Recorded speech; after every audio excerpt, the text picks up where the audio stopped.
In this video, I'll show you how you can share Steam games with the Steam family. First, what you want to do is you want to log into your account, press up here and go to account details. Now, once you're in here, what you want to do is head over to family management and you want to create a family.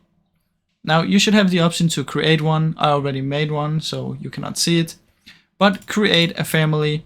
And then once you're in here, what you want to do is press invite a member, click on search friends list, and from in here you want to invite a member.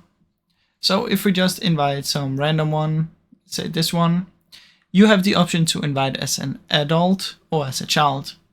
Now keep in mind the adult one will have more permissions than the child one, so invite them as the one that you want.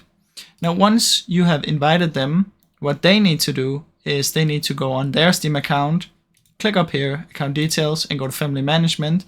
And instead of clicking on create, they want to press on join a family.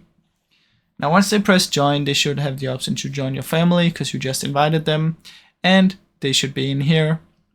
Now if you press on library, you'll be able to see your both games in there, so you can share the games from in there. Now that's basically how it works, guys. Now I really hope you enjoyed this video. If you did, please leave a like and subscribe, as it helps me out a ton. Thank you so much for watching.